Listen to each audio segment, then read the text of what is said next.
with Hayes, Noodles, and the O-Dog on TSN 1050.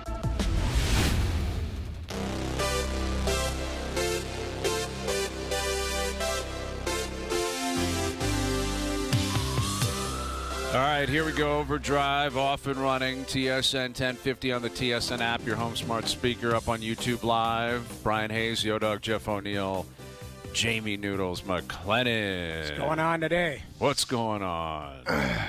I didn't like talking about Romo and Brady and different broadcasters. Duthie's out of sorts over in Milan. It's a super panel. They're calling it a super panel. Too many there. people on that panel. There's a lot of people on that panel. How do you get a word in edgewise? You know, A lot of people. Like the NFL panels are how big? The super panels, are they 5 deep? Yeah, sometimes. Yeah. I feel like the Howie Long one was that Fox. They always have. Fox has got a long one. Sometimes you get lost in the shuffle there a little Terry bit. Bradshaw was saying some weird stuff this year. Like he was asked a question, and I don't know. There's viz of this. He's like, Yeah. I got a call from this guy this morning about some pigs. And you could see Strahan. He's like, no way, man. Yeah. No way. Yeah. I don't know the status of Bradshaw. Is he done now? Like, is he retiring? I feel like. No, dude. He claims he's working for another 3 or 4 years. Oh, wow. How old would he be? Is he 70 yet? Oh, yeah. I mean, he was playing in the 70s. So that's 50 years ago he was playing. You know, so, yeah, I'd say he's mid-70s for sure. And, like, he was the star of Fox for a long time. Dude, he was in movies, man. He was the original guy. When Fox got the NFL, I want to say in 94 or something like that, he was the guy. Like, we got Bradshaw. Come check us out. And then Howie Long. The two of them have been there forever. Yeah. Like, forever. And there's been other guys who have kind of come and gone. But, Bradshaw did have some weird stuff going on. He's 77, so he's got 77. Pete Rose on the panel. Like, what a career, but how much longer do you go? I don't know. And I think it was one of the championship games. They were talking about one game, and they went to him, and he went on to another. Yeah. And then Strahan again was like, nah, man, we weren't talking about that. It's tough. We've all been there, man. Right? Yeah. When one of us, it's happened on this show where one of us didn't hear properly or weren't listening. Oh yeah, you get under the gun and someone pops a question you weren't paying attention for 2 seconds. Listening. You are in a pinch for a second. Big trouble. Yes. Big trouble.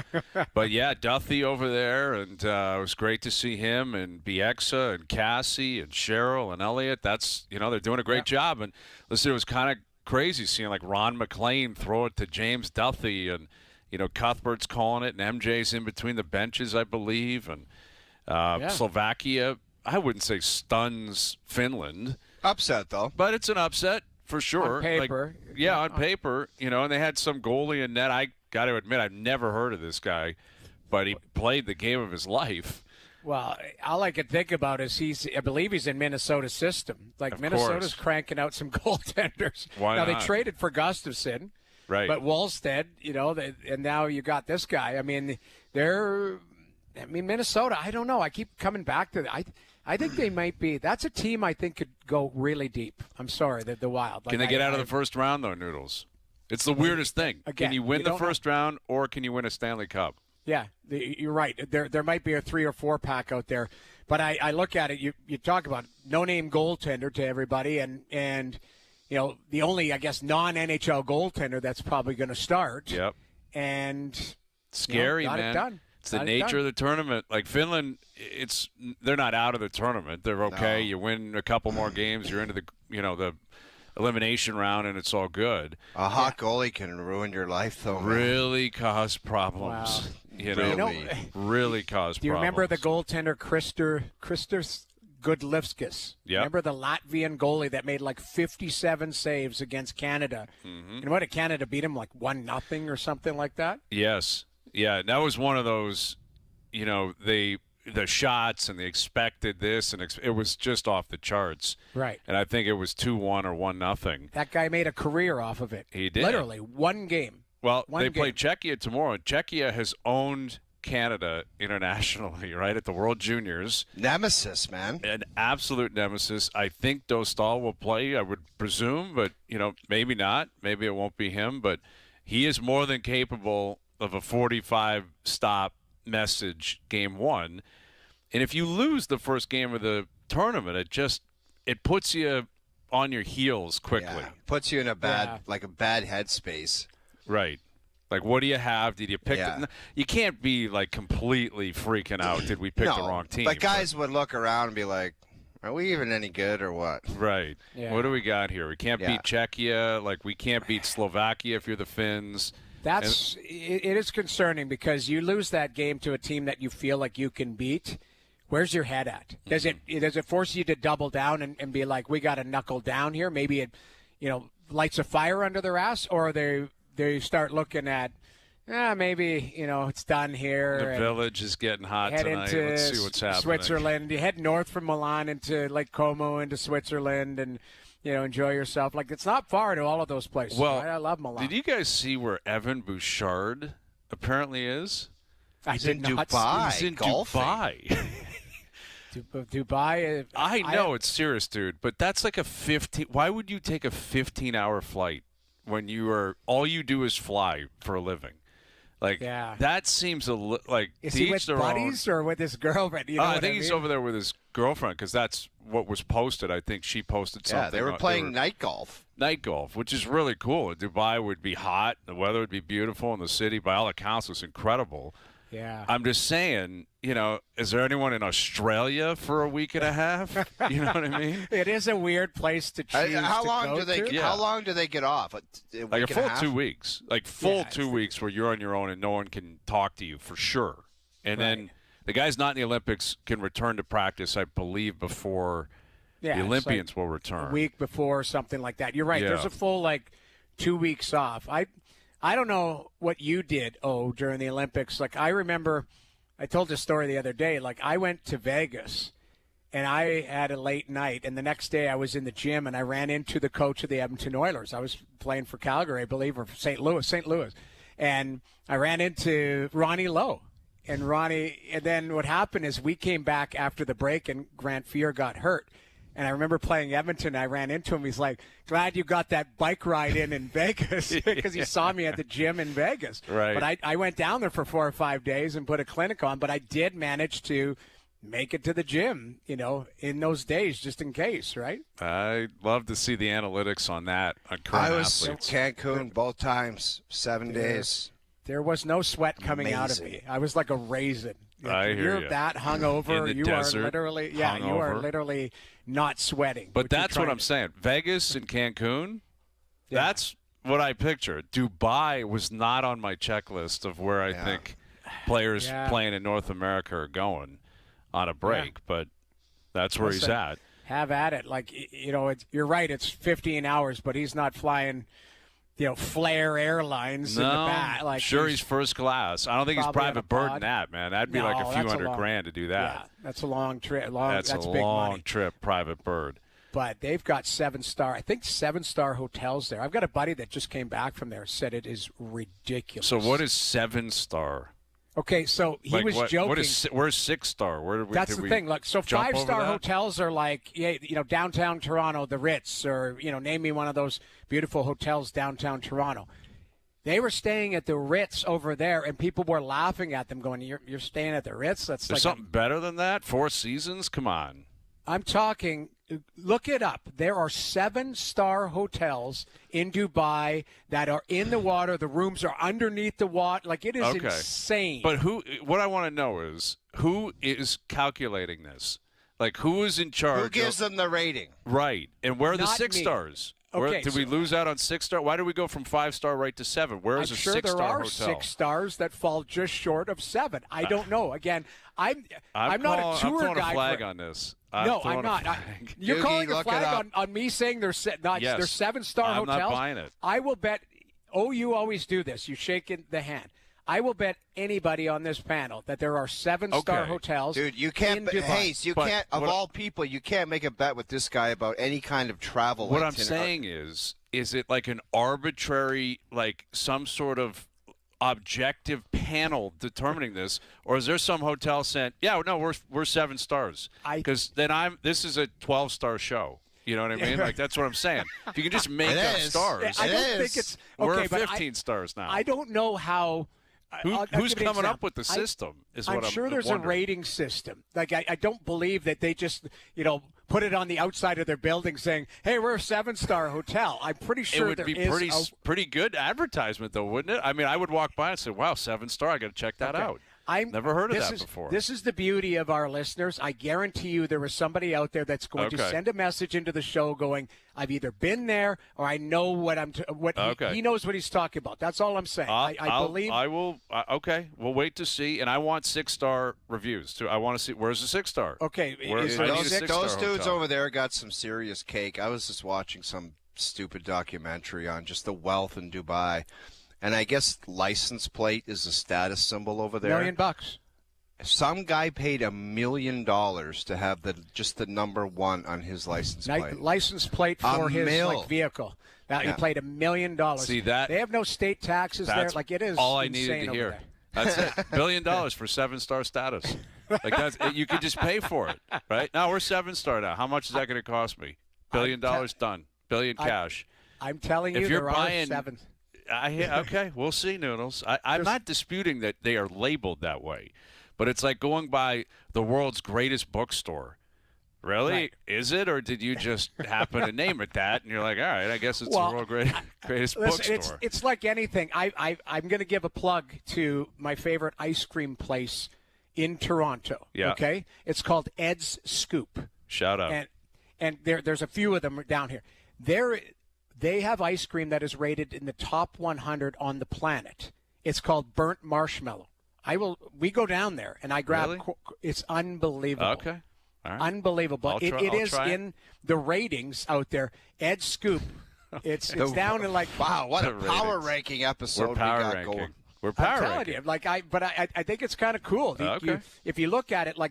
My buddy I'm not lying, a couple weeks ago, he was just in Dubai. They opened offices there. He's like, yeah, I was staying at the Ritz-Carlton. He goes, all the workers there were laughing at me. They were treating it like you're staying at the Motel 6. Well, then they need to figure it out because that's absurd behavior. I understand that, but that's the type of money that is over there. That's the type of money that's over there. It's these 7. I think one of them looks like a boat. And I think the rooms are like underneath the water. It sounds like an amusement park. All right. Okay. Look it up. We'll look it up. We'll have people send us the information. Doogie, get the info. After the first break, I want a Doogie report on 7-star hotels. And if there's a 6-star anywhere in the world. That's exactly. I think that's almost more important. Yes. Where's the 6-star? You're right. Like there has to be a 6-star that just fell short. Right. Of the 7. Just under the number for some reason. Yeah. All right, Keegan coming up. Keegan Matheson. I don't believe there's any 7-stars down in Dunedin, Florida. But if there is, he'd be at it, right? He's as classy as it gets. Keegan in about 10 minutes. We're already talking baseball again. It's amazing. I know. Love it. Everyone's back in camp. We're getting injury reports all throughout the league. So catch up with Keegan. We got Craig coming up, Craig Button, just after 5. And, again, Canada, by this time tomorrow, they've played their first game. There's a bunch of games tomorrow. Sweden's tied 2-2 with Italy right now. Nylander's playing, so Willie's playing. So we'll keep you updated on that. And by the way, I just want to clarify some comments from yesterday because I took some unnecessary abuse on social media. My only point when I made my comment, tell him to get his ass home, is if he was like questionable and grinding it out and could barely walk – and it just didn't look like it was going to happen. That's when I say cut the cord and get out of there. Right. Not like if you're nicks and bruises or something. Yeah, like that was my only point. If this guy could barely walk and it was a grind to get out there and there was serious risk of a further injury, then I say you got to pull the plug. Yeah. And I'm sure the Maple Leafs would have said that too. I'm sure they would. Now, would Willie see it that way? I don't know. I mean, who knows? Because like what you noticed today watching the game is – 12 years is a long time. Finland, Slovakia was a very good hockey game. Like, incredible pace. The crowds were great. You're going to see that with the European crowds. I am curious how many Canadians are going to be there, how many Americans are there. You know, like I guarantee you, Sweden, Italy, Italy, it's probably going nuts. Obviously, we're on the air. I can't see it. Right. But the host country, and they're out there playing, I would guess that building is going bananas right now. Mm-hmm. And that's cool because it's a smaller rink, right? All that buildup, would the rinks be ready? They're ready. They're playing. They're out there playing. And, yes, the dimensions are a little bit smaller, and maybe it'll have an effect on some of these guys. But by this time tomorrow, we're breaking down Canada, Czechia. You know, it's on. And John Cooper will not announce who's going to start tomorrow, but they have admitted, I believe, through the grapevine, either Cooper did or one of the goalies, there will be 2 different goalies playing the first 2 games. That's fair. So I would guess it's Binnington and Thompson. I would guess that, but what's your mini Jerry's that one of them is Kemper? It's not 30%. Far off. 30%? You're 30? I'm lower. I'm like 10%. I think Binnington goes game 1, and I think Thompson goes game 2, or vice versa. I think those 2 are going to get the first kick at the can. And that's no slight at Darcy Kemper. It's more just I think Binnington's got the pedigree, and I think Thompson is known as like the up-and-comer. That sounds a lot like inside information to me. 7-star information. 7-star information. Yeah. Listen, there are people at least sending in messages helping us out saying, Doogie, let's just get this over with. Doogie, did you look into this or what? Yeah, it originated in 1999. A British journalist described it as luxurious. 7 stars instead of 5. Okay. So it's just a term. Yeah, That's all so it it's is. some goofball from Manchester who said this is 7 stars, not 5. So it's While not a he was goofball. just crushed on brown liquor. Maybe he got a free room out of it. That sounds exactly the old. Here's $1 million license plate. Give us a 7-star rating back in the London Times. Listen, my understanding. I'm not buying it. And apparently it's like the most famous hotel over there, and it's known, and it's all suites and butler service and all of that type of stuff. All right. I don't know. I'm sure it's not 129 Canadian. Put it that way. I'm pretty sure you're paying a few bucks. Yes, to get into it's that probably place. more than that. Yeah, I would guess it probably is. But, yeah, I mean, we'll see what happens with the goaltending. And, you know, I appreciate that I'm sure he's told both guys, right? You would think, like, you're going here, you're going there. The question is more about whether or not it's truly a battle or not. You know, right. is it really whoever is better in these 2 games are going to play, or if Binnington is just okay or better, you're playing. You know what I mean? Like you're the guy because we have more faith in you based on your history, not based on current form. Right. But I wouldn't be surprised if that was the case. Like you're both going to get your feet wet, but if Binnington is borderline decent, you're going to keep playing. There's a lot of risk involved regardless. Just because somebody gets excited and they get big game feels for a competition and a return to form in previous big competitions like Stanley Cup Finals, the Four Nations, it just doesn't mean you automatically play like that. Yeah. So for Jordan Binnington, he could go in the net tomorrow and say, wow, I'm getting those feelings again. But there's no guarantees in sports, period, especially performance-wise with individual players. But it's one of those positions where it's going to be a wait-and-see approach. Like he is going to have to dig down and find something that hasn't been there, quite frankly, all year. Johnny said it the other day. His stats are almost the worst. 58th in the NHL. Yeah, so there's no guarantee he can get in there tomorrow and feel good, and then Thompson could play a game, and then Binnington could play another good game, and then who knows? It's going to be one of those positions that's going to be scrutinized after every single goal that goes in Canada's net. 100%. And the other thing, too, is there's no margin for error. You know, Sidney Crosby, Connor McDavid, Nate McKinnon, they can have an off game tomorrow. They're going right back on the ice. Mm-hmm. Jordan Binnington or Logan Thompson, whoever plays tomorrow, has an off game, might not see the ice again. Like, that's the difference, and that's how scrutinized they will be. That position will be scrutinized as well. Mm-hmm. But I'd like to see a good showing.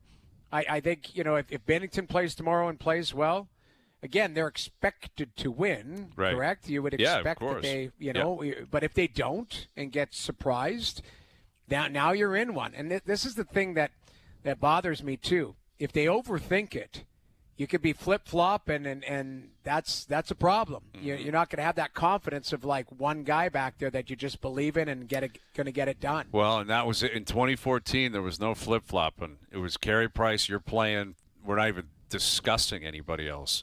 I don't recall another guy getting a start. They probably did. I'm sure game 2 against Italy or something, someone else played. Right. But this is a different story. All right, Keegan coming up. Craig will join us. Got some role plays we're going to sprinkle in. I got a couple of different lists. We got a lot of different things we got to break down, and you guys can come at me with it. I have a 7-star list and a 6-star list. I love it. I love it. I actually have 2 different ones. One is only a 6-star. The other, I think, is a 7-star. What would you rate the hotel out by the airport? The one I had to wear my shoes on to bed? Yeah, before or after I went to the FanDuel party. Well, there was a present After? that got left behind. 1 star. Before, probably a 3-star. There was 0-star once you got home from the Yeah. FanDuel party, and there was a present waiting for you. Oh, my God.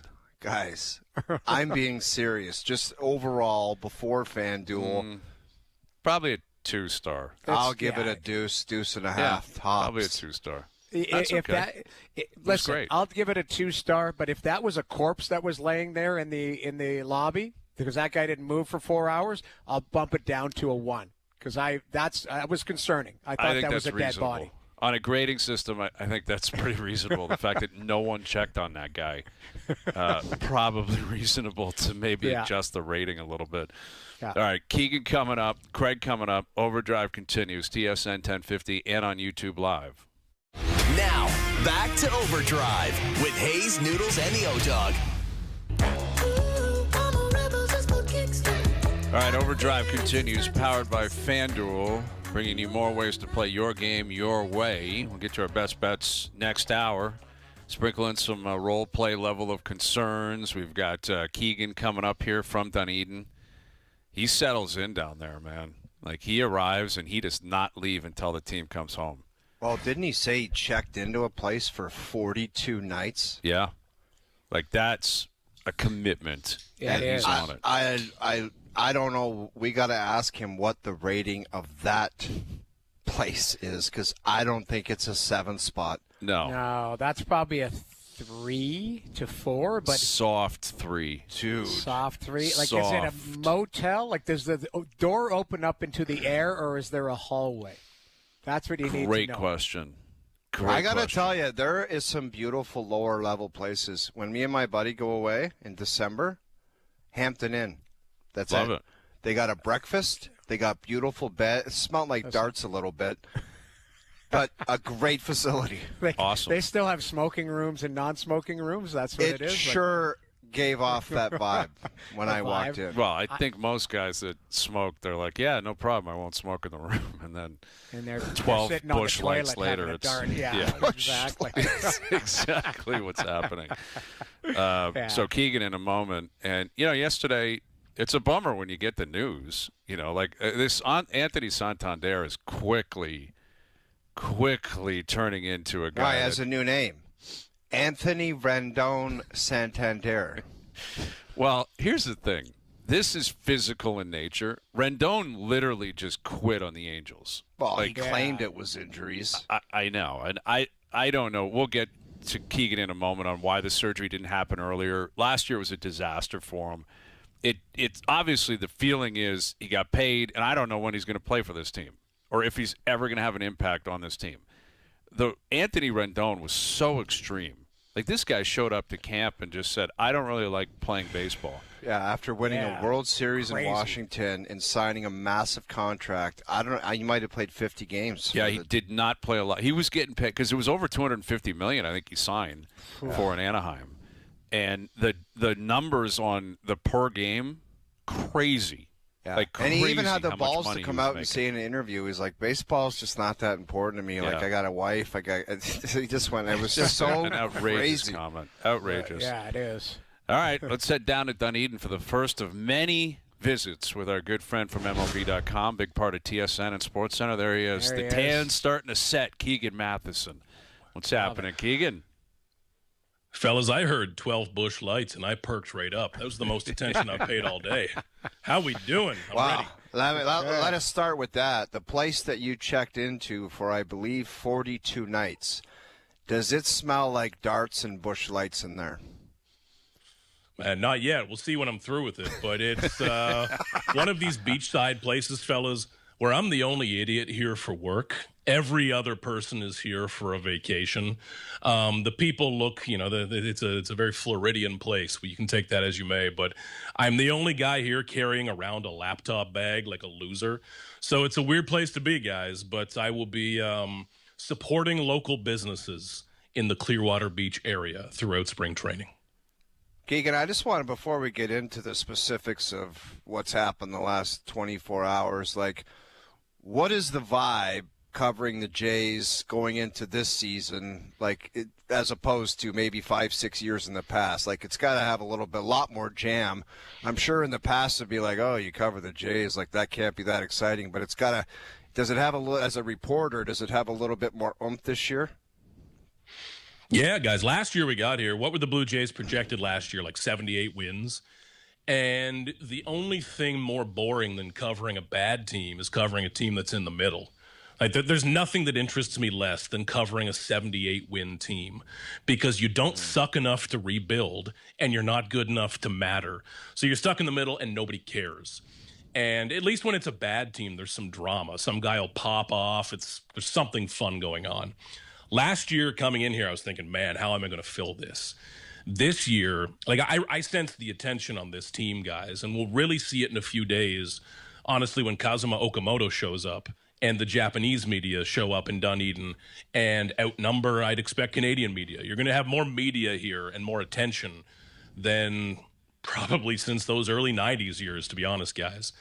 It's a way different feel. The expectations are completely different, and it feels more serious. And on the same conversation, but other side of that, guys, after I've covered Game 7 of a World Series in extra innings, it's going to take me a little effort to care about a guy starting to throw a different changeup, Am I really going to get fired up that the 10th reliever, some 38-year-old journeyman, is tinkering with a two-seam fastball? I don't think I'm going to get fired up about that anymore. So the stakes are a bit higher. I think the aim is a bit higher, man, but it's good. It beats a team that's in the middle, and when people give a damn about the Blue Jays, it makes my day a little more interesting, at least. Oh, for sure. And listen, day one of camp in the past has usually been about, optimism, and we feel great, and everyone's in incredible shape, and everyone's ready to go.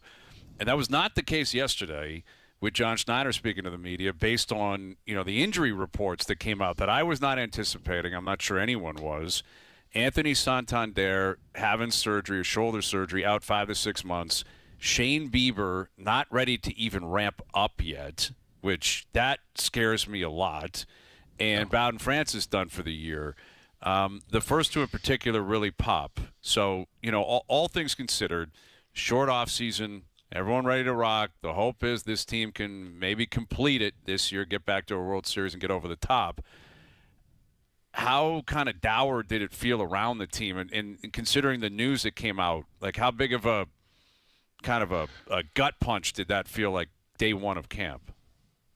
I wasn't expecting it either. I won't pretend I was. And we had this interview set up with John Schneider. It's kind of the tee up where everyone gets their questions out of the way, and we relive 2025 one more time before we start to focus on the new year, which we should. And off the top, Schneider said, listen, I got a few injury updates. First, Anthony Santander. And I thought, oh my God, really? We're still here talking about his shoulder. And all I have covered with Anthony Santander is his shoulder. I've written 100 stories about his left shoulder and only a handful of stories about him playing baseball. And that sucks. That's really unfortunate for the Jays and for Santander, man, because he came over from Baltimore. Every teammate he had loved him. People who covered him in Baltimore loved the guy. But when you are injured, and in his rare healthy games last year, just wasn't good. It's such a tough start. Guys, this has been a complete mess to start Santander's Jays career. And let's say 5 or 6 months from now, let's call it 6 because that's how these things usually go. Is he going to return in August? Well, we kind of saw how that worked last year. He's a slow starter, and now you're going to try starting in August or September. I think the Blue Jays need to operate as if he's not going to contribute this year. If he does, cool. That's a cherry on top. Fantastic. This whole organization now, I think, needs to go forward as if that's going to be a zero this year. You've got to plan that way. And what a blow, guys, because somebody else on this team is going to have a bad year. Someone else is going to get hurt or regress. Santander was supposed to be the guy that balanced that out. He wasn't going to hit 40 bombs, but he was supposed to balance that. And now that's gone, completely gone, with an injury that he dealt with all of last year. It's bad timing. It's a bad feel to that and a brutal start, man, to his Jays career on that 5-year, $92.5 million deal. It's been really ugly so far. Yeah, it really is. And you compound that with Bichette leaving, which I don't think it's sunk in for people yet in a weird way. You know, like it was deeper into the offseason. He signed with the Mets. It was a whirlwind. There was other stuff going on. You know, there's other stuff going on in Toronto, obviously, with the Leafs and the Raptors. So now you got Bo gone. You got Santander, who's a non-factor. And the likelihood that there's going to be some regression from some guys. You know, does the focus go to the offense immediately, and you know, do they how can they believe that they're possibly going to meet or match or possibly exceed the offensive production they had from last year? Yeah, this rotation needs to be great.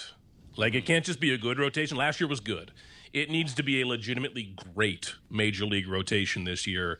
No exceptions. There's no room for error on that. Because, like you mentioned, Bo Bichette, he's going to be replaced by Kazuma Okamoto's production. Is that going to be Bichette's right away? I don't know. George Springer's a good example, guys. When I say that he could regress, I'm not betting against George Springer. I'm a big believer in the guy. I'm amazed by what he did last season.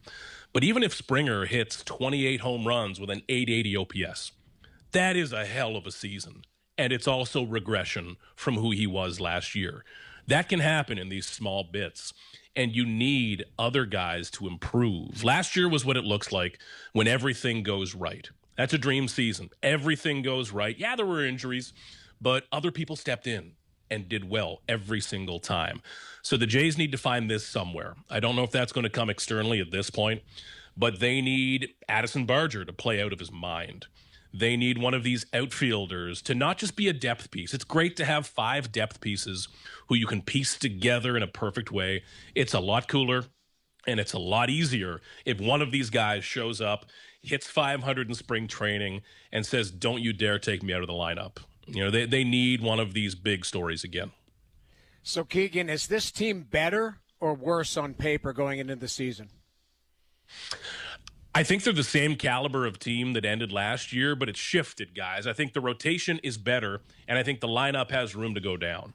This rotation, guys, I don't think this has gotten enough coverage, and I don't think I've done a good enough job talking about it. Last year, and when I look back at the stats last year, guys, Bowden Francis was in this rotation for half the year. I must have blurred it out. I don't remember much of that, but he had a 6+ ERA. Max Scherzer in the playoffs, it was really cool. But in the regular season, he had a 5+ ERA. You put those two guys together, that's a full season of a bad starting pitcher. They're replacing that with Cease's innings, with Cody Ponce's innings, with Berrios ideally being back. This rotation is going to be really, really good. I really think that. The bullpen, I think it's about the same. We'll see where that lands. You can upgrade at the deadline. That's okay. My focus is really on this lineup, guys. Okamoto is one of the 2 or 3 most important players on this roster right now. He's your starting third baseman, essentially, because without Santander, Barger is in the outfield a lot more, and Okamoto, who is a really exciting player, I'm fascinated by him, but he is coming over from a different country, a different league, and needs to adapt to this league, to living in Toronto, to everything that comes with Major League Baseball. It's a huge ask, guys. A lot of things need to go right.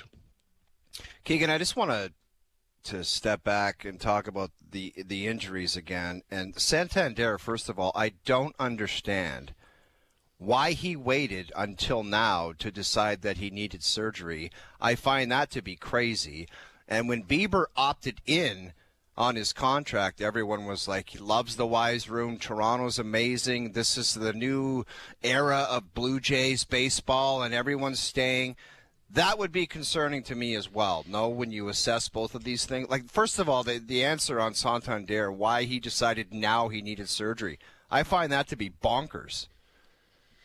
That's a tough one, guys, because if he'd had this at the end of last year, you're talking about him maybe missing some of camp, and he could take a run at this, you know? Yes. Now, the answer we got from John Schneider was that he tried to ramp up in January and felt it again. So they were hoping this would go away.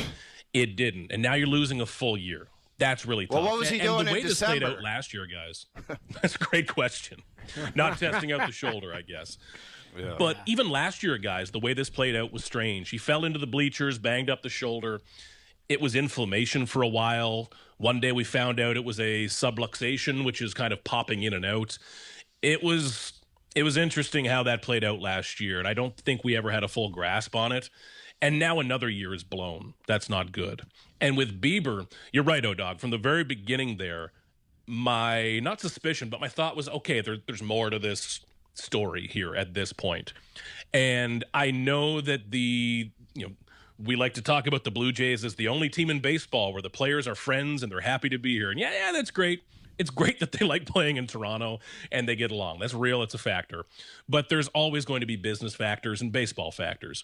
And clearly on Bieber's side of this, and I'd do the same, I'm sure, when you understand that you're dealing with a bit of fatigue, it may be a longer off season, that's got to be a factor in your decision making. And now he's going to try to come back early in the season. In a perfect world, we'll see, and make his case for free agency again, because he has a lot of money on the line. This is a huge year, high stakes for Shane Bieber. There's no option waiting for him at the end as a safety net. But this has got to work out with Bieber, guys, because in a perfect world, he's ready in April or early May and they get rolling. But perfect worlds don't come up often in baseball, you know. And when we're talking about a forearm, ideally it is just fatigue. You take it slow. But forearm is one of those words you never want to be saying. And we talked to him today. He didn't sound worried. But again, the Blue Jays are now one injury away from this being a much worse situation. So it's just not news you want on day one or the eve of day one. Well, we're about to do it again. Get through spring training, and pitchers and catchers are going to arrive, and then all the position players, and we'll take it from there. But great stuff, Keegan. Appreciate you doing this, and we'll catch up again likely next week. Thank you for this. You got it. We're about 8 months from Hayes down at the Dome, fellas. We'll see you then. Yes, in my secret parking spot. Thanks, Keegan. There's Keegan Matheson, MLB.com, live from Dunedin. Yeah, it's listen. You want uber positive vibes, and not every team's suffering from something. Everyone's dealing with something, but they're going to have to figure that out. If Bieber's going to be a little bit banged up, that puts pressure on Barrios. It puts pressure on Eric Lauer, who lost his arbitration case. Eric Lauer is probably looking at it thinking, man, Is he pissed, you think? Well, he had a really good year last year. Really good. He's still making $4 million, but he put in, I think, for 5.75, and they sided with the team. And, he might have to pitch. Like, they don't have any lefties in that rotation right now. I don't know how much that matters to them, but he may be their fifth starter, at least to start the year. And we'll see what they do with Cody Ponce, who's a complete unknown coming back to North America.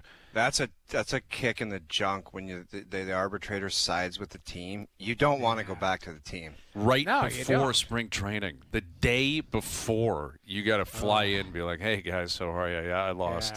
Yeah, good to see you. No, I lost. Yeah, hey, Ross. I didn't win it. Especially if they said some bad things, like, oh, you went through it, the bad things. Mike Milbury with Tommy Salo. You hear these stories. Like, Rutherford said some not nice things about you, to kind of rattle the cage. And you imagine if you had that one day and then the next day you had to go fly into training camp. As Neville Gallimore said. Nice to see you yesterday type of thing. It's all business. Neville Gallimore said that down in San Fran. The one comment that really got my attention was, I've seen a lot of playoff series in my life, but Jeff O'Neill's performance against the Boston Bruins might have been the worst individual performance in a playoff series I've ever witnessed. I literally perked my head up, and I was like, that's harsh. I was like, get me out of here. Get me out of here. Jimmy. Yeah. That's uncalled for. All right, Craig Button in 20 minutes. We got a couple of lists we'll fire through here, too. Overdrive continues, TSN 1050 and on the TSN app. Now, back to Overdrive with Hayes, Noodles, and the O-Dog.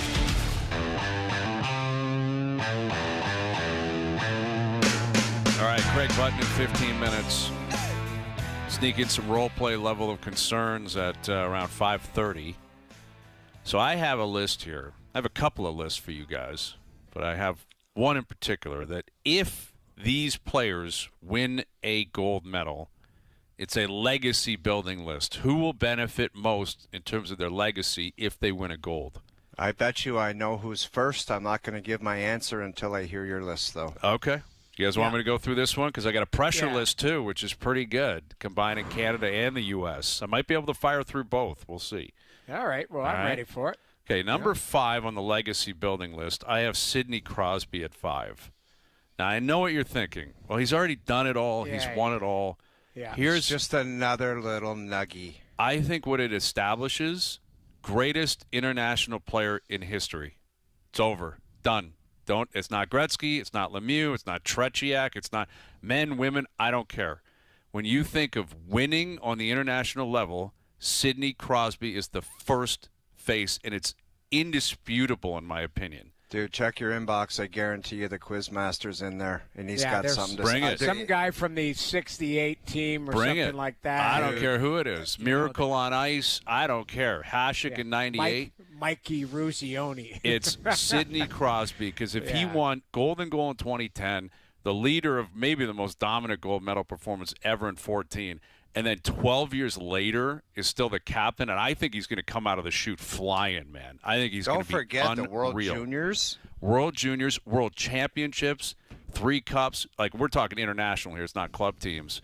But I think he may have it already. I think if he captains another gold, 12 years removed from the last one, greatest international player of all time. You know what's crazy? It's like we've always looked at him, Brian, as like Sid the Kid. And when you heard those short track speed skaters talk about Sydney being in the house and like how much that meant to them, it was like, that's like Gretzky legendary. Yes. Like he's not just Sid the Kid. Like he's Sidney Crosby, like the icon where every Olympic athlete is looking up at that guy. You saw him when he visited the Canada soccer team. Oh, it's like, crazy.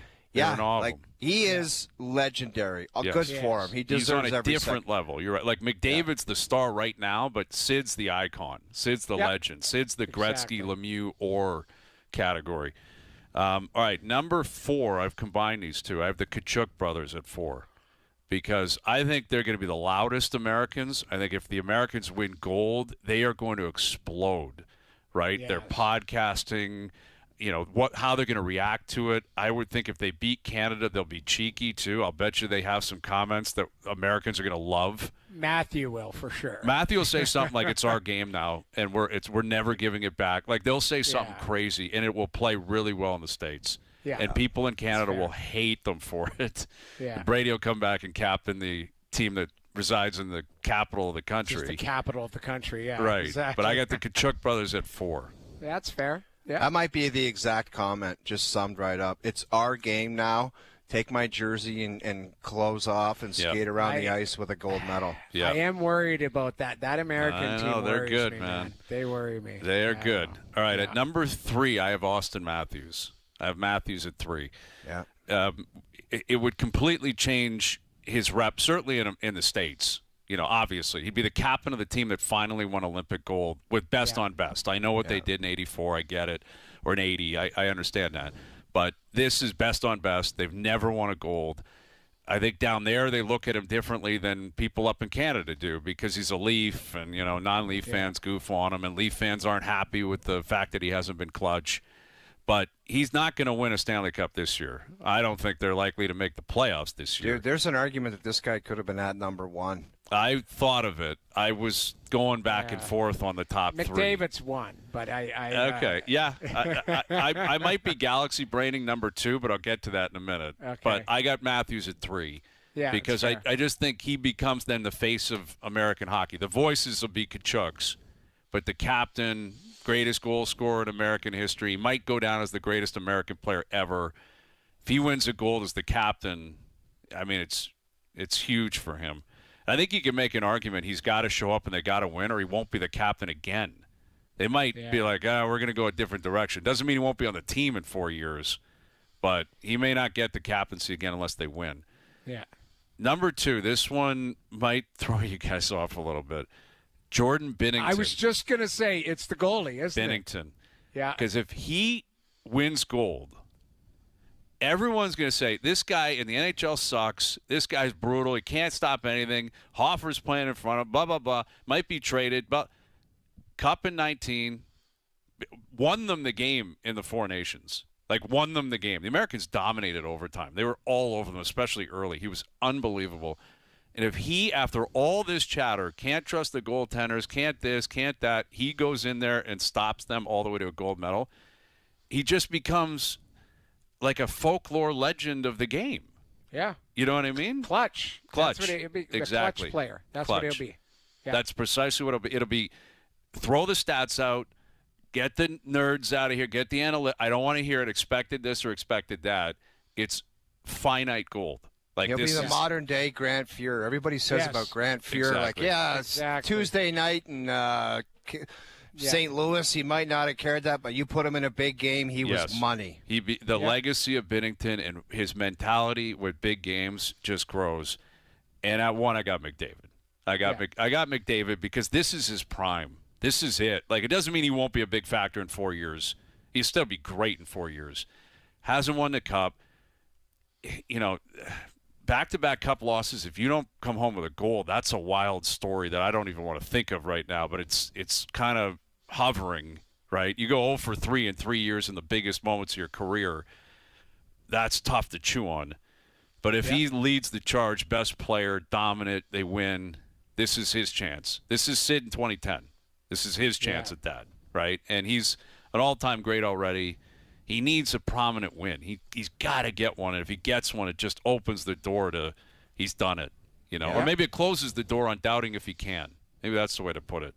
Right. So McDavid at 1. So judging by the look on his face and McKinnon, like, they are not pissing around. I know McKinnon made the comment where he's like, I'm not here to have fun. But you can tell McDavid, these boys have been waiting for this a long time, man. You saw how jacked up these guys were for the Four Nations. These guys should be raring to go. Yeah. Yeah. And I expect agree. that to be the case. Yeah. Haven't played in 10 days, ready to rock. They'll be flying. They are going to be flying out there tomorrow. I cannot wait. So there it is. The legacy building list if they win gold.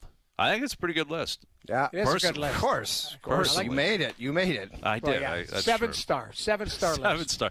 In a million star. I'm kidding. Why not? Why stop at 7? Exactly. Infinity star list. All right, Craig coming up. Some role play coming up. OverDrive continues up on YouTube Live. This is OverDrive with Hayes, Noodles, and the O-Dog on TSN 1050.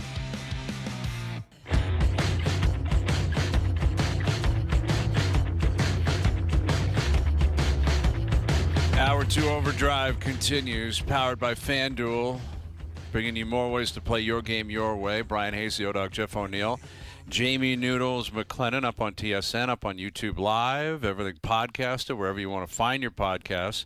Catch up with Craig Button here in a few moments. The men's side of the tournament is officially underway. The women's side have been going for a couple of days.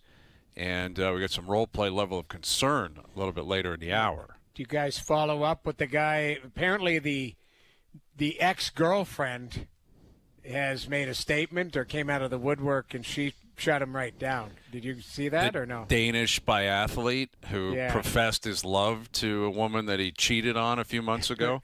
Exactly. She came out and said, don't even ask. I'm not doing this. Take a lap. That's basically, I'm paraphrasing. Norwegian. Yeah. I'm paraphrasing, but apparently she was like, I didn't ask for this attention, and beat it. Good for her. And now this guy has outed himself, and he's absolutely... This guy's got no shot the rest of his life. Ever. Yeah. Hey, who are you? Meeting some, woman in a European cafe. I'm a triathlete, whatever he is. And, are you the guy that made that? Yeah, I am that guy. His whole life. Yeah. He's the guy. He's the guy that outed himself for cheating on a woman after he had his most triumphant moment of his life. and now he's done. Now it's over. And he didn't even get her back. Like, he just decided, I'm going for it, man. That was like, he probably thought it a ton of times. Like, maybe this will be like a movie. I'm going to say it. And she's going to come run into. You gotta consult somebody on that decision. Yes. Where is his best friend or whatever to say, like if one of doing? us were going to pull that stunt, it would be like to the other two guys, I'm thinking about making this play on the air at 4:01. Yeah. What do you think? And you guys would say great call or absolute. If I made that recommendation, you guys would be like, "Oh, dog, you're not doing that." No, you can't. Don't you dare do You it. can't do it, man. Yeah. He had these Hollywood visions of her flying to Milan. Exactly. Exactly. That's what he thought. A lot of people think they live in a movie. That's what it is. This guy thought he was living in a movie and going to profess his love and, like the movie Serendipity or something like that. At the end, they run to each other or find each other. She just looked it up on social media. It was like, go to hell. Yeah. Basically. I've moved on already. Yeah. See you later, pal. Exactly. Enjoy your biathlete medal in Take a Milan, lap. but you're on your own. Yeah. Yeah, he's jammed himself in the village. Like, now he's going back in the village, and people are like, I don't know. He might get a little bit of attention. He might be all right. Like, he's a little bit different than the average Joe Bo bobsledder. Possibly. Yeah. Maybe. Yeah. We'll see. We'll see.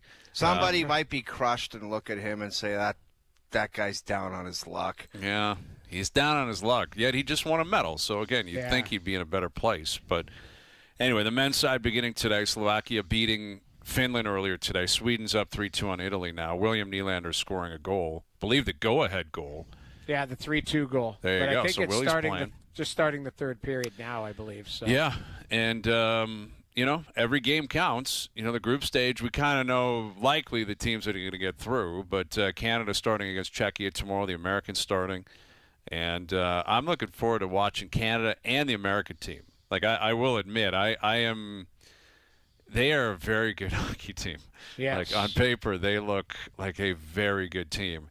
And, when you think of the amount of pressure that are on these guys, it's natural for the Canadian team to feel pressure because it's always gold or bust. Right. Where the Americans, it's a different level of pressure because they've never won gold, again, best on best. They've never won at the Olympic Games best on best. And historically, when it's not in North America, they've been actually terrible. Like, they made it to the gold medal game in 2002 and 2010, but everything in between, not so good. Yeah. But so they're looking at it from a pressure standpoint of, we got to get over the top at some point. Like, someone's got to break through here and win gold. Someone's got to do this if you're the American team. And, they've had some great teams in the past. They've obviously had great players. But this very well could be the best team they've ever put together. I think so. And it is stacked. It is loaded. And they are going to be a force to be reckoned with. There's no questioning that. Yeah. All right, let's bring in our good friend. Joining us here on the Maple Toyota Hotline, here's Craig Button joining us. Craig, I know you're a pretty big booster for the American side in terms of how good they are. We've talked a lot about Canada leading up to this tournament, but what is it about the Americans that sticks out most to you? I think just what you were just talking about, Brian, the depth of talent. Go back to 2010 and look at the lineup. The lineup wasn't anywhere near close to being able to match Canada. 2014, obviously, I won't even go back to 2002. This lineup is, you look at the quality of players they have. And, yeah, you can look at it, and we talked about this the other day, Brian, about, Stanley Cup winners and how many there are on Team Canada.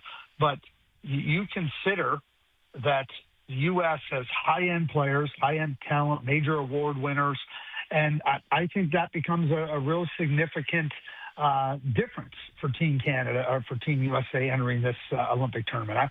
I don't think there's any doubt this is the best collection of players they've ever been able to put together.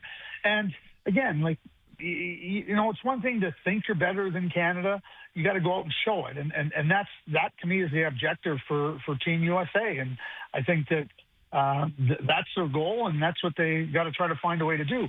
I will also add one more thing, and I didn't realize this because I hadn't done the work. But the Finns have 11 Stanley Cup winners.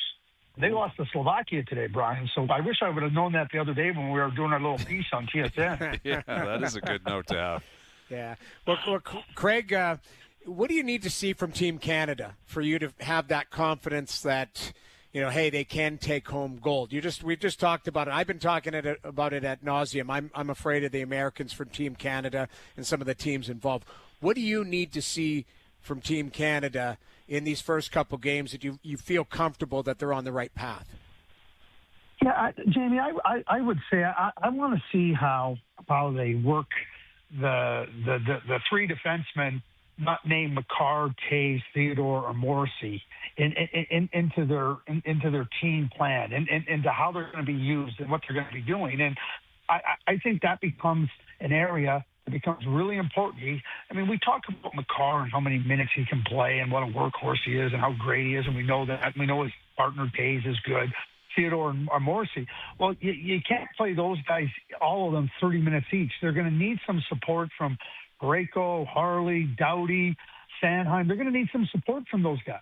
And I think that's going to be one thing that I'm really watching. I mean, I think that, for Jordan Cooper, there's no more need to talk about Jordan Binnington being on the team, or he got on the team for loyalty. And great. And now John Cooper gets to play the loyalty card. He should play it. If it's me, I'm playing him in game one because I got the loyalty card. Now it gives Jordan Binnington a chance to back up the bravado. Is this year been a mirage? Has it been something that he couldn't do really much about and not all his fault? Well, he gets a chance. But most importantly, if he doesn't play well against the Czechs, then the exit door is there for John Cooper to move forward. And I don't care if they win or lose. I think Jordan Binnington's got to go in game one and show that he is what they think he can be and what he professes to be.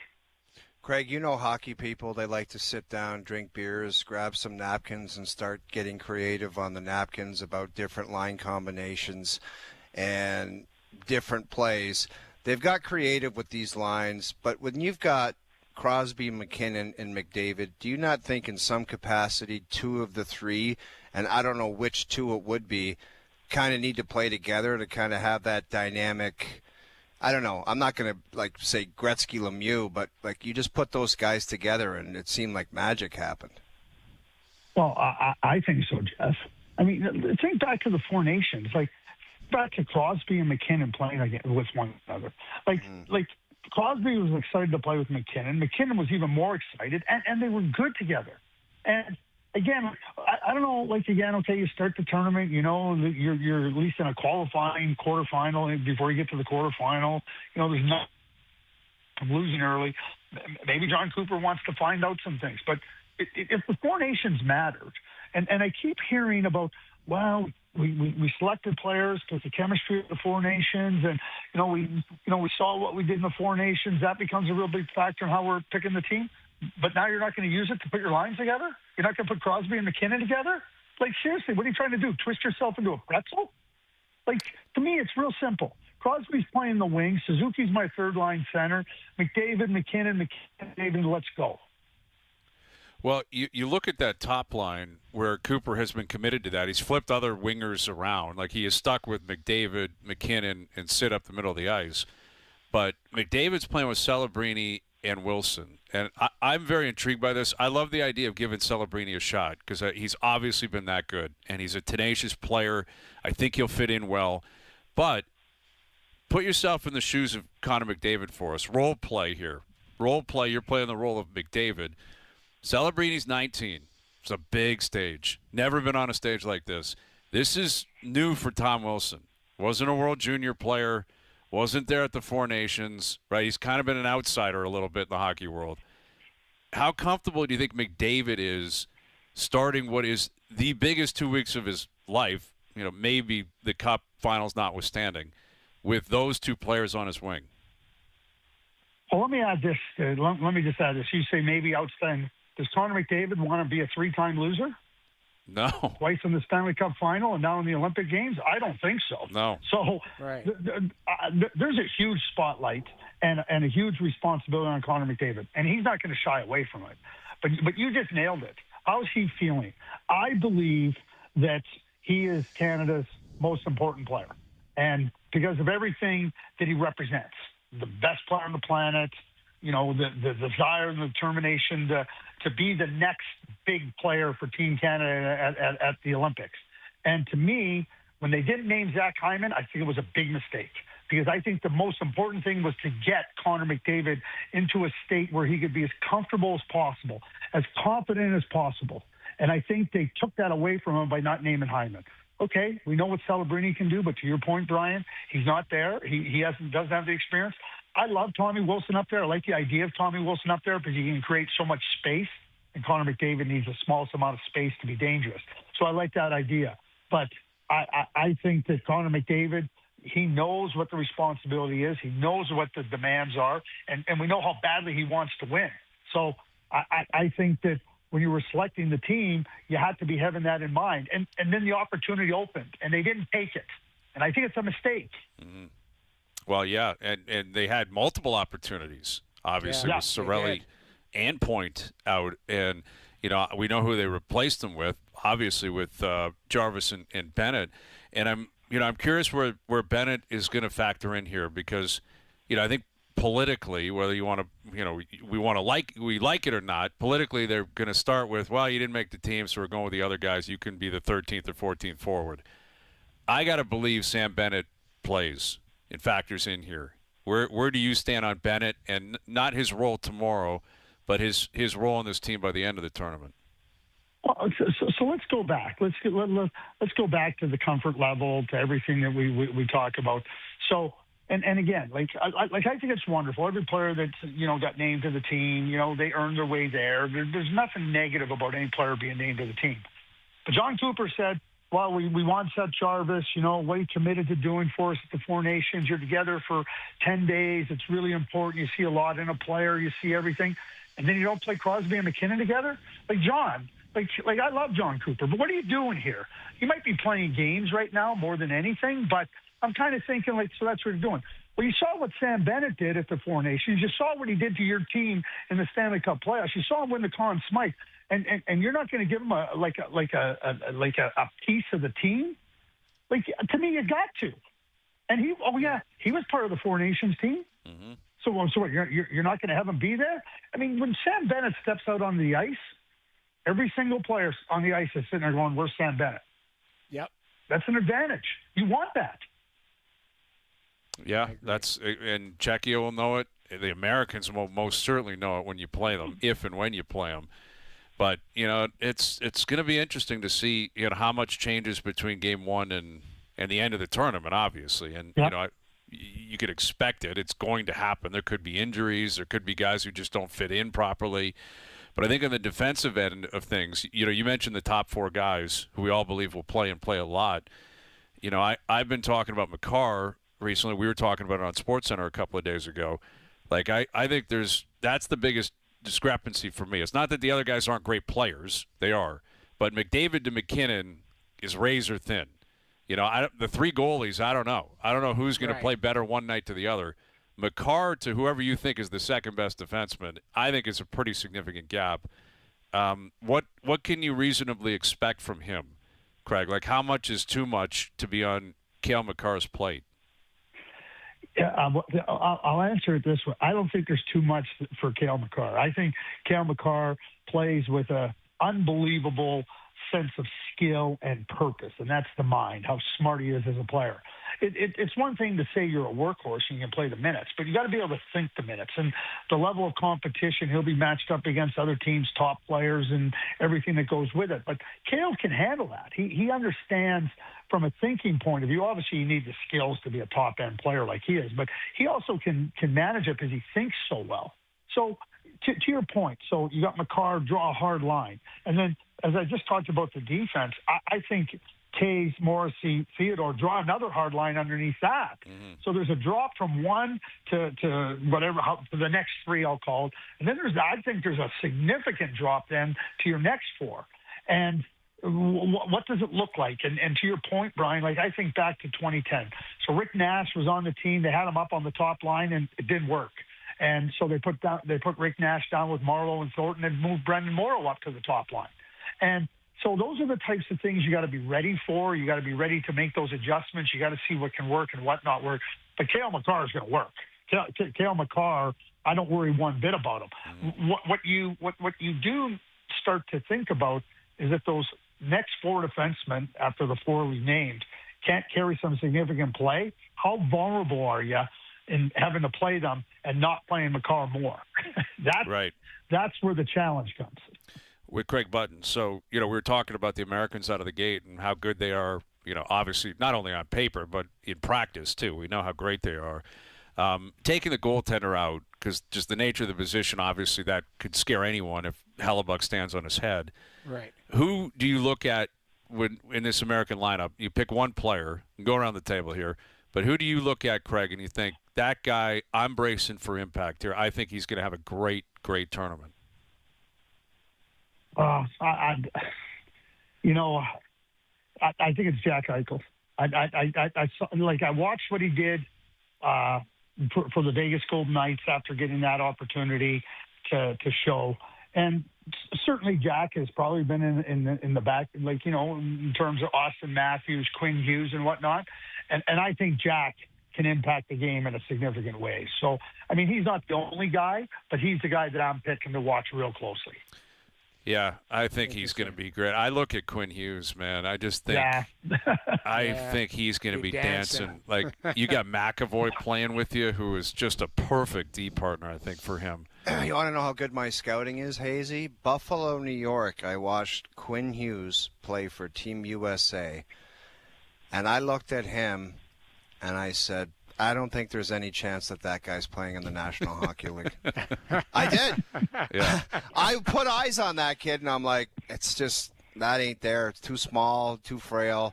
There's no way in hell that guy will be able to manage himself out there in the National Hockey League. That's when I completely retired from scouting at that level, because guy is a stud. Man, the game's changed, though. Well, the game has changed. Ask Craig about scouting. Think about people who were so undersized when they were, at 16, 17 years old. Yeah, Jamie, he looked like he was a guy that delivered papers. Like, he was so small out there. I was just like, full props to anybody that saw that, especially Vancouver, and picked him.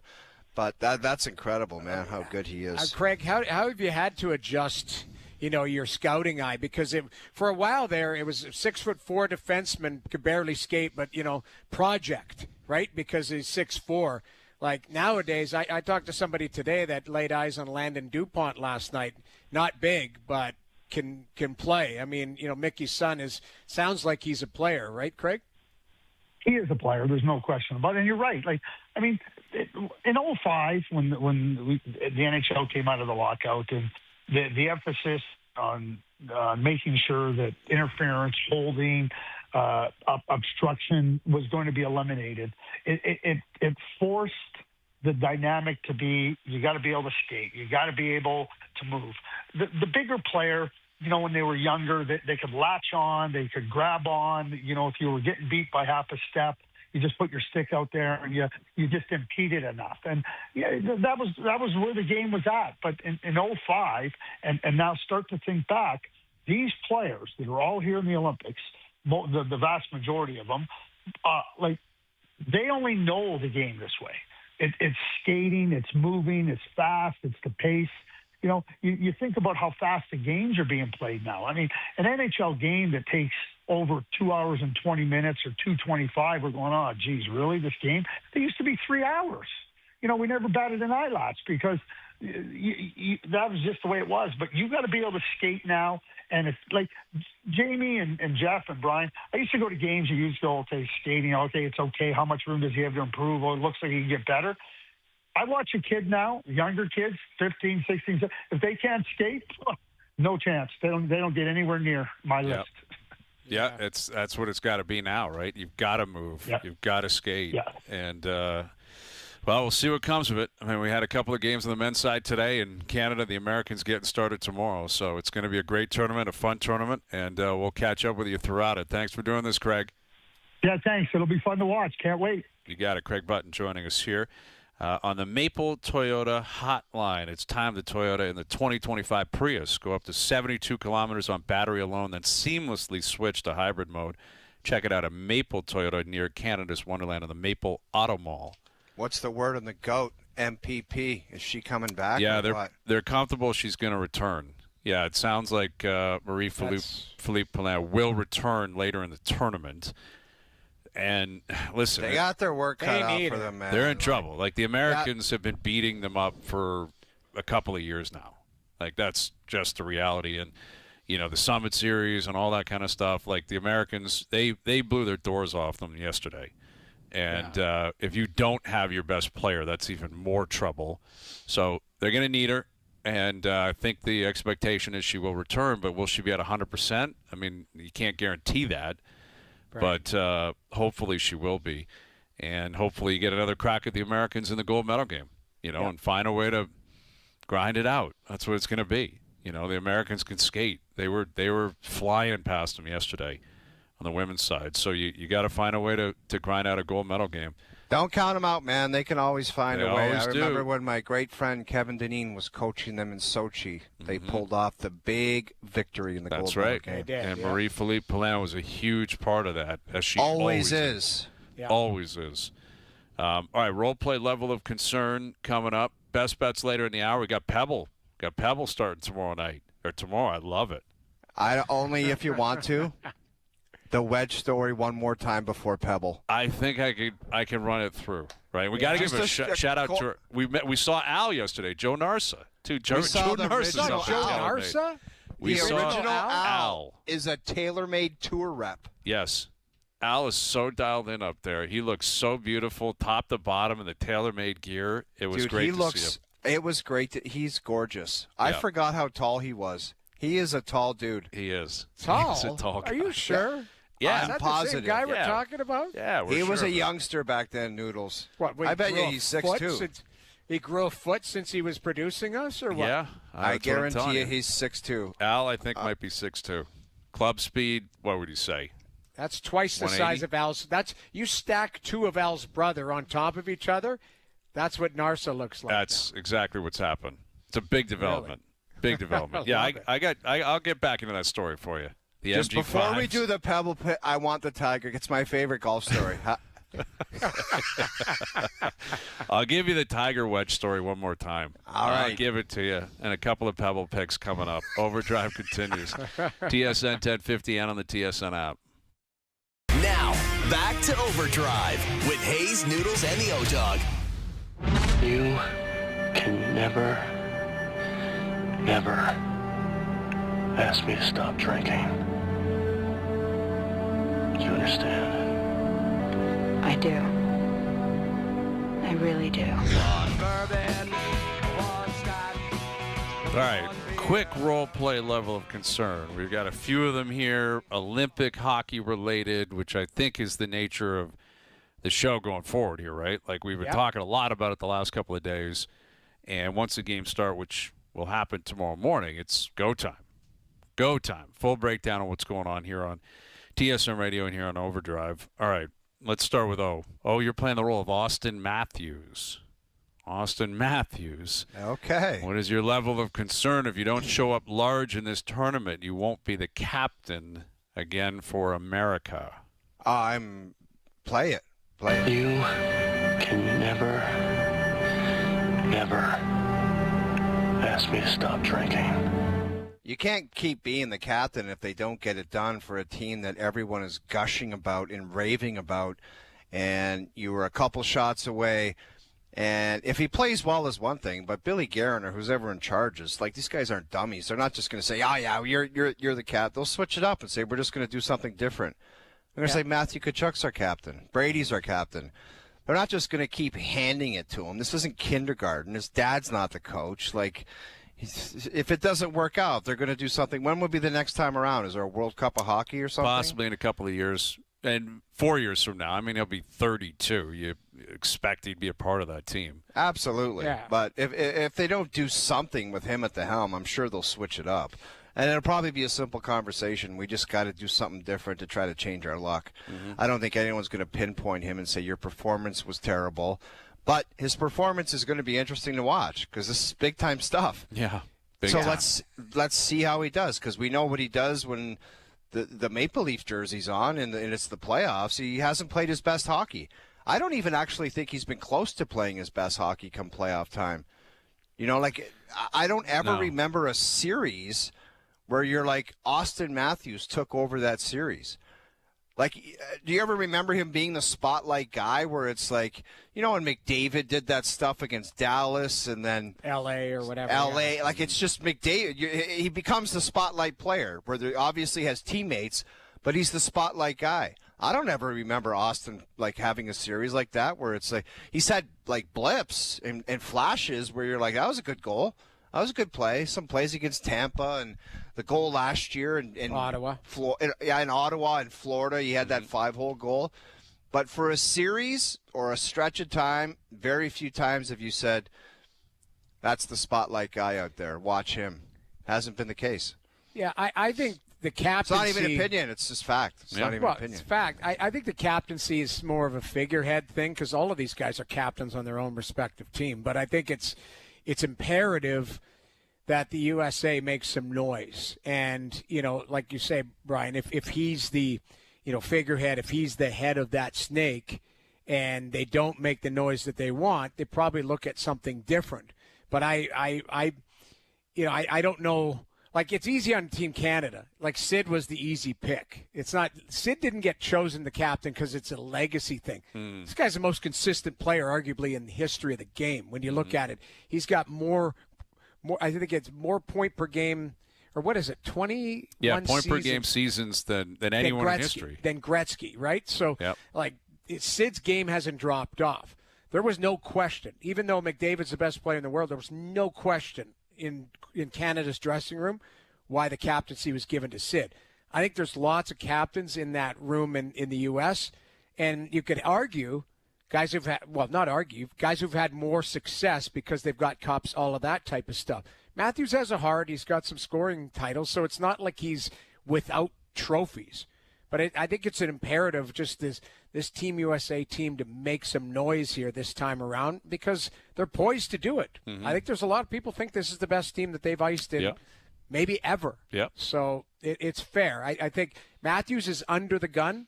And it's under the gun for the right reasons because he arguably is one of the best American players. Yeah, so the expectations are high. Exactly. You want pressure if you're an athlete. This is what you're craving, right? Exactly. You take advantage. All right, Noodles, you're John Cooper. What is your level of concern? Your goaltender will sewer you when it matters most. The ultimate question. What a confirmer today. I'm Stevie Everyone's Caldwell. asking it, Stevie Caldwell right now. A couple of whiskeys and 5 or 6 beers. You have to think about it. You have to be aware of it. But you know what I watched this morning is when they won the Four Nations, everyone went into the pile. Everyone was high-fiving each other. I remember watching the extended conversation Cooper had with Binnington when he was hugging him and he was in his ear. And I remember afterwards people asked him, what did Coop said? And he goes, that's between me and him. I just feel like he said, you know, you proved a lot of people wrong, or, you know, you proved everybody right. Like we knew from day one you were our guy type of thing. Like, I don't think I think there was probably some special words kind of traded there. And that seems like a million years ago, Jamie. It was a year ago. This, you know, literally, calendar year. It does seem like a million years ago because with goaltenders, we see it all the time. Guy has a great year, guy has a poor year. You know, the inconsistency with goaltending up and down. Look at, you know, Jonas going after Vasilevsky. And then, you know, like, I've been bullish on Vasilevsky. Yeah. You don't forget how to play. Away. Yeah. But he you goes think after. about it. Jonas loves to go after Vasilevsky. Just when you're away. Now, the way he's playing. When I'm away. The thing is, though, I remember these conversations about Carey Price. Gino Reda, I don't know, once a week on That's Hockey. What's wrong with Carey Price? That was the header because Carey had allowed 5 goals on 19 shots. You know, is it over for Carey? And I would be bullish in saying, you don't forget how to play. Yes, you have good years, you have bad stretches, whatever. I'm hoping this is the case for Binnington, because he's been on a crappy team this year and been hung out to dry and not played very well himself. So, you know, Stevie Caldwell, long answer. Okay. Yeah, I mean, that's all you can hope for. I mean, it's a tough, role play, but it's the reality of what every Canadian is asking right now. And listen, they're asking it in the States, Rightfully too. so. Every country is. Like, what's the goalie going to play like? How's he going to – like, Hellebuck isn't I was loaded just with going to say, cup guys. rings and, Do you think that leash is short on Hellebuck? Yes. I Absolutely. think it is. I think Right? so. I think so, too. It's not as short as, Binnington or Thompson or whatever. Right. But it's short. I think you look at it, and I think Hellebuck, who injured and has been good, I still think he's elite and the best, or arguably. I'm a Vasilevsky guy. I don't think the other two guys have been lighting it up either, have they? Well, Ottinger's the guy who got pulled by Peter DeBoer. Yeah. I don't Swayman's think a he's pretty good playoff goalie. Yeah, he's and Swayman is like, they have swagger though. That's the thing. Those three, they're number one clear-cut guys that are on their teams and making a ton of money because they deserve to be. With Binnington, he got paid after 19 and has kind of struggled to find his game consistently every year. I still think he's a very good goaltender, but if you had to do a rating system, does he make top 20? Probably not, right? Like, No. It's where the other guys would be in your top 10 or close to it. Mm-hmm. For that's sure. the way I look at it. All right, I'm playing the role of Connor McDavid. Connor McDavid, what is my level of concern? Leaving Italy without a gold will be crushing for my legacy. I don't want to play it because I'm not. I don't think so. I'll say Stevie. It's Stevie A couple Cole. of seasons, How about Rick 5 or Bush? 6 beers. Yeah, maybe. Here's the thing, though. This would be 3 consecutive years of a loss. Like, as the man, like the best player in the world, an all-time Won 4 great. nations. Won 4 Won nations. 4 nations for sure. And that tournament means more after it was played than before, because I do think it was a cool tournament. Like, it was a really cool tournament. Both sides, Canada and the U.S., played it seriously. But, you go over 3 in 3 years in the biggest platform you can get. Cup final, Olympic Games. As the man in your, like, prime, 26, 27, 28, it'll hurt. I mean, you can't deny it. It hurts. No, but it really hurts. It's a team game. Like, it's not tennis or golf. Like, that's the thing. But like, you can't drag them to the. He dragged them to the finals. At the end of the day, it's a team game in football too. It's a team game in basketball. When you're the best of the best, Noodles, you can't. Dan Marino can't say, well, it's a team game. People are like, well, that guy never won anything. Like, fair, all-time great. That's Like, sticky old Dan Marino gets dragged down in always. everything. Always. You got to get one to shut people up. And it's not enough. Like, in the NHL, you got to win a Stanley Cup. Yeah. Right. Like, you just have to. I don't know how like else Jack to Eichel will explain be it, looking man. around at all these superstars saying, you guys can just keep on trucking. 'Cause Yeah. I got mine. I got You got to mine. get one. Like, the all-time greats. Yeah, And yes, you got to rely on your teammates and all that. Of course you do. Yeah, and you Right. can't do it And- without a goalie. Yeah, and that's Yeah. and it may get to that point where it's just like you lose 6-5 and you did everything you could. And I don't know. I hope that's not the case. I'm obviously rooting for him heavily. Right. I cannot wait to see him play. I'm pulling for Canada. I think they're going to win. And I think if they do and he's great, I think it just allows him to breathe so much. Like, Yeah. because his legacy, he just wrote in that article, he knows. He knows. Like, he knows he's on a level with Sid and Mario and Gretzky, and like that's the company he's in, man. Right.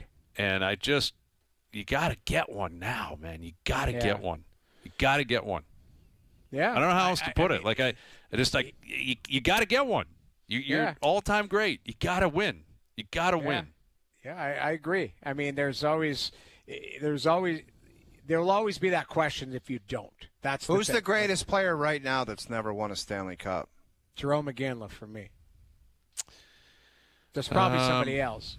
Yeah, I'm sure there's probably, but think about it. Keep like in Marcel mind, Dion and this stuff is like modern that. day. But that Dion and those guys played when there wasn't 32 teams or 30 teams in the league. Those Right. guys were playing in expansion area, but half the teams or 21. Maybe a guy teams like in the Jumbo league. Joe. in the Jumbo last Joe. 30 years. Yeah, he'd be I there. still Him think and it's Iginla. Iginla. I think Iginla's Yeah. better than Thornton. So I mean, I think it was Iginla. I Yeah. really do. The Sedins, like people writing in, there's different guys. Matt Sundin. Sundin's in the Hall of Fame, first ballot guy. Yeah. Matt's never won. Matt's would be up there. You know, but McDavid, McDavid's different from all those guys. We all love those generational. players. Generational, like right? he's just in a different world, man. He's in a different category. He's been the best player in the world for like 8 years. Well, you just said it, Brian. It scares me. Like, what if they get to the finals and they lose 7-6? Yeah, like there's not that, you know. And obviously, here's my point on this. I guess, Noodles, is like context in the moment. Everyone knows it and remembers it. They don't in like 20 years. Yeah, you know what I mean? right. Like everyone references Marino. I don't even know what happened in that Super Bowl. I just know did he like have he a got crappy offensive and line? vice versa. Or, Guys like Gretzky or Lemieux, like it didn't matter. They always found a way to be the winner. Right. Yeah. And there may have been years where it's like, hey, actually it wasn't even that great, but they won that year. You know, it was more these guys or that guy. The way I look at it too, though, when you look at some of these teams that won, like when Gretzky was winning, like how many Hall of Famers were on his team? There's Fear, there's Coffee, Messier, Anderson, like, Curry. You know, you look at those Detroit teams, Oof. like, you know, there's 6, 7 Hall of Famers. You know, that's the thing that, again, as the league gets more and more watered down, different world. It's harder and harder. I'm not making excuses but for it. But the Olympics is actually still somewhat pure. Like, it's no different than 98. You know what I mean? Or the Canada Cup. Like, if anything, it might be easier because the Russians aren't playing. Yeah. So, now, like, people are saying, like, Carey Price. Yeah. Carey Price won a gold. He won a gold. That's right. He got one in 14. And got a gold, right? And was like, the man on different. that team. Yeah. He's got that. Like, he's, you know, it's obviously not a cup, but. Right. All right. Well, we'll see, man. To It starts tomorrow. I'm pulling for him. I hope he gets one. I just want to see Canada win. I want to see McDavid be great. I'd love to see Canada USA just have a great game. And you know who I think sneaky might be good? I know people don't want to hear us. Mitch Marner. Yeah, I'm pulling for Mitch now too. No, but Come on, what I'm Mitch. saying is, he's on paper. Apparently, they got him farther down in the lineup, right? With Sid and Stone potentially, but like that might be a guy. You know how Cooper found shifts for him higher in the lineup. Mm-hmm. It might be, hey, Marner for Wilson and go play with McDavid. You had some magic at the Four Nations face-up. He might be a pivotal guy. Like somebody asked me about who's your X factor. I think it was today or yesterday. And I said, I think Mitch Marner might be, because he might be a guy who can go up or down your lineup. Mm-hmm. And again, did he learn anything last year? Well, obviously, you know, people be pissed off of how things went in the playoffs, you know, in Toronto. Right. But as far as the Four Nations go, Jamie, he was exactly that guy. He's had some success early, then he disappeared for a little bit, and then he had the biggest moment of the tournament. I'm trying to remove emotion from it, and people just ask me, and I said, well, he might be a swing guy. For sure he can. That could be a difference maker in a time where they need it. I don't know. Again, it'll be interesting to see, but that's. I think you're going to need basically everyone, right? Like at some point, you're going to need everyone to kind of chip in. You're going to need depth. You're going to need guys to kill a big penalty. All this type of stuff that's going to factor into it all. Why am I so nervous for it? I'm nervous too. Which is great. It's a great feeling. In other years, I haven't been as, maybe it's just been so long or whatever, but 10:45 tomorrow morning, whatever the hell it is. I'm pissed about that, but I'll still be fired up about it. But it's just, I have more anxiety about it this time around than I have in previous years. Yeah. I don't know why. I'll be honest, a lot of it is McDavid driven for me. Like, we've talked a ton about him, and I've said what I've said about, will he win another Hart and all that. The guy's the best player in the world. I love watching him play. I want him to complete the story. Like everyone does. I get it. Even Flames fans will say, I hate McDavid. I get it. But he's playing for us now for the next 2 weeks. Right. And when you get a player that status who's this great, the chosen one, so to speak. We heard him around Toronto when he was like 12, 13 years old. Absolutely. Right. I went to a building. I think he was 14 years old. I went to that North York arena. Yeah, exactly. And Carnegie Arena. And it was like, this kid's on his way, man. Yeah. Like, you got to see this kid play. And, the heartbreak of the last 2 years been tough. Florida earned it. Florida's a better team. And Florida went out there and crushed his soul and everyone else's in Edmonton the last 2 years. But that's kind of where my anxiety, and McKinnon to an extent, although McKinnon's got his cup. Like, it just feels like McDavid. It's like, just go out there and be great and get one. Like, just win it, breathe, and everyone, then it changes the complexion a little bit. And, part of it is obviously other good teams, and it's been 12 years since he went to the Olympics, and, it's a completely different era. But that's what's kind of driving my anxiety. I just want to see them win, and 97 be great, be awesome. Let's hope it happens the next 2 weeks. All right, we're coming back. We've got some Pebble picks. Best bets powered by FanDuel. We'll get to those and more. OverDrive continues. TSN 1050 and on the TSN app. Now, back to OverDrive with Hayes, Noodles, and the O-Dog. All right, best bets powered by FanDuel. Make your picks and assemble a same-game parlay in seconds on the FanDuel Sportsbook app. All right, we got the AT&T Pebble Beach. Ranks pretty high on the list of, cool tournaments to watch.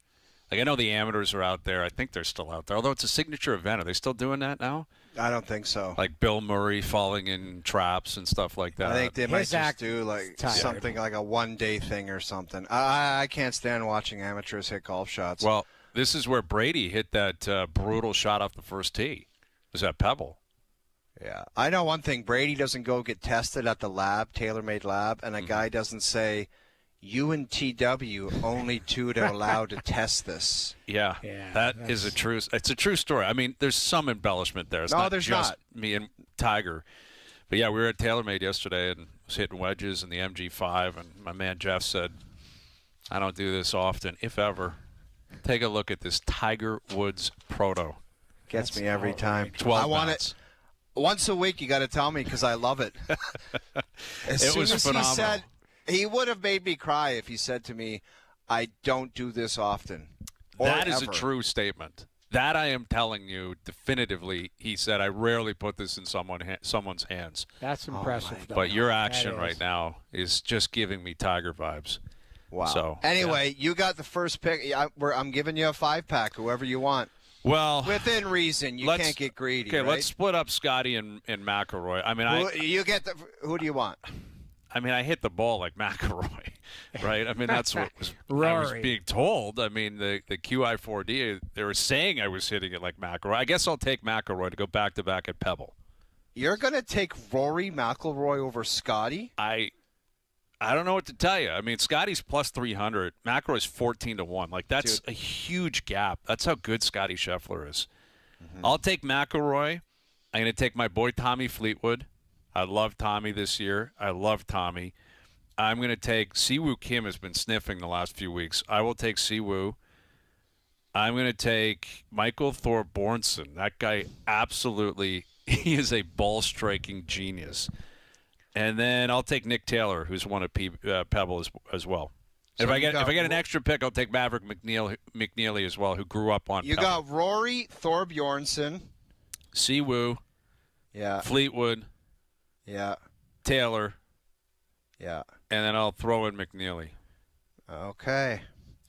I'm going to go Ludwig Åberg. I'm going to go stinky slow Patrick Cantlay. He never wins, though, man. He hasn't won in 3 years. I know. Go ahead, take him. Patrick Cantlay. I'm going to go Sammy Burns. I like a Sammy Burns and maybe possibly some windy conditions. Rocking the Peter Millar gear, too, man. He looks phenomenal out there. Yeah, he does. I'm going to go Schauffele to get off the schneid. He stinks right now. He stinks. He's terrible right now. Xander. I'm going to go a size 5'8", 140 pounds with a size 17 Sketcher. Fitzy. Been good. I'm going to go Fitzy. Okay, you got one more pick, I think. You know what? Goddard again? No, you can't take Goddard again. He's not going to win again, back-to-back weeks. I'm going to go 2 more picks. I'm going to go Goddard, and I'm going to go Giordano Spieth. Ooh, I was looking at him. All right, dude, that guy is such a wild card. Yeah, he is. Can you figure out how his caddy or his coach hasn't told him, Let's figure out a way to get something in the fairway. I know. Like, just let's squeeze a little driver out there with a little fade, and it'll go 2-8. Get you on the fairway, but he can't hit a fairway, dude. All right. I got an extra pick. I'll take J.J. Spawn and take J.J. out there. There's so many good players in the field this week, man. Matsuyama's been good recently. Goddard wins. Russell Henley could win at that track. 100%. All right. Picks are in. It's powered by FanDuel. Must be 19 plus, physically located in Ontario. All right, I love it. Pebble, signature event. It's going to be a big week. Big week. Tracking that tomorrow. Coming off Canada, Czechia tomorrow. Full breakdown on TSN 4 and TSN 5 tomorrow, and, of course, up on YouTube Live.